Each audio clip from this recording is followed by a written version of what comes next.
सभी को। Freedom of speech ये सिर्फ एक विशेष वर्ग के लिए है। अगर हिंदू के देवी देवताओं को गाली दी जाती है तो उनके अगेंस्ट किसी प्रकार की कार्यवाही नहीं की जाती है। वही अगर कोई हिंदू उनके पुस्तक में लिखी बातें बोल दे तो ब्लास्फेमी हो जाती है। या सिर्फ मुस्लिम की भावना आहत होती है, हिंदुओं की नहीं। हिंदुओं की आस्था का आए दिन मजाक उड़ाया जाता है, मजाक बनता है। उसका क्या? उनके अगेंस्ट कोई भी कार्यवाही क्यों नहीं की जाती है? शर्मिष्ठा 19 साल की लड़की और कई जगह पे इसकी एज वैसे 22 भी बताई जाती है। ऑपरेशन सिंदूर के बाद पाकिस्तानियों को जवाब देते हुए इस लड़की ने गलती से मुस्लिम के नबी के बारे में कुछ चीजें बोल दी जो कि गलत भी नहीं है। उसके बाद इस लड़की को सर तन से जुदा, रेप, पता नहीं किस किस तरह की धमकी मिली। इस लड़की ने वो वीडियो भी डिलीट कर दी और लिखित में माफी भी मांगी। इसके बावजूद कोलकाता पुलिस ने 1500 किलोमीटर की दूरी तय करके गुड़गांव से इस लड़की को गिरफ्तार कर लिया। काश मुर्शिदाबाद में जो हिंदुओं की बुरी हालत है वहां पे इतना ध्यान दिया होता। अरे वो हिंदू है ना, उनकी हालत पे क्या ही ध्यान देंगे, वोट बैंक नहीं है वो। आपको एक दोगलापन दिखाऊं, ये वजाहत खान राशिदी फाउंडेशन का मेंबर है, वही फाउंडेशन जो शर्मिष्ठा को अरेस्ट करने के लिए चिल्ला रही थी। और इसी बंदे ने एफआईआर भी किया था। और अगर हम इसके ट्वीट देखते हैं तो इस बंदे ने माँ कामाख्या और कृष्ण जी पे इतनी भद्दी भद्दी टिप्पणी की है। इसको क्यों नहीं गिरफ्तार किया जा रहा है? कोलकाता पुलिस इसके बारे में क्यों सो गई है? अरे हाँ, इसको क्यों गिरफ्तार करेंगे? हिंदुओं के देवी देवता को बोलने पर ब्लास्फेमी थोड़ी होती है। हिंदुओं की धार्मिक भावनाएं थोड़ी आहत होती हैं। ये एक देश में पता नहीं दो तरह के कानून किस तरह से चल रहे हैं। ये सायोनी घोष, टीएमसी की सांसद, इसने शिवलिंग को लेकर इतनी घटिया बात बोली। इसे क्यों गिरफ्तार नहीं किया?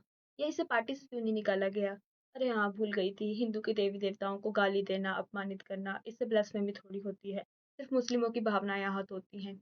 महुआ मोइत्रा, इसने भी माता काली और शिवलिंग पे इतनी घटिया घटिया बात बोली। इसने माता काली को बोला कि वह ड्रिंक करती हैं, स्मोक करती हैं और इस पे किसी प्रकार की कार्रवाई क्यों नहीं की गई? इसे क्यों गिरफ्तार नहीं किया गया? ये क्यों आजाद घूम रही है?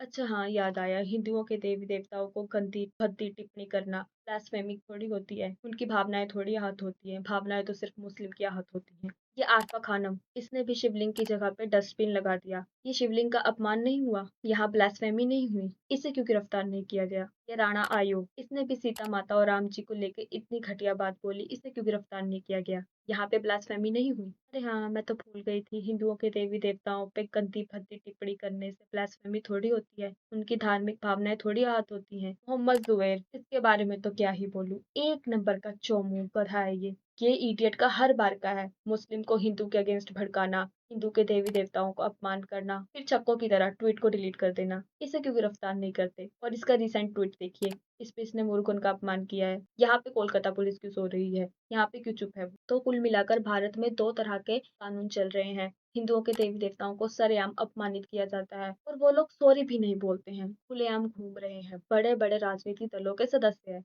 यहाँ एक हिंदू लड़की जिसने ट्वीट कर दिया और बाद में उस ट्वीट को डिलीट भी कर दिया, ने किस किस तरह की धमकी सुनी, फिर भी उसे उठाकर जेल में डाल दिया गया। मैं आप सभी हिंदू भाइयों बहनों से हाथ जोड़कर निवेदन करती हूँ, अपने धर्म के लिए खड़े रहिए, वर्णों में मत बटिए, हिंदू बनिए। कोई हमारे ग्रंथों को, देवी देवताओं को अपमानित करे तो चुप मत बैठिए, खुलकर विरोध कीजिए और हमारी बहन शर्मिष्ठा का समर्थन कीजिए। धन्यवाद सभी का।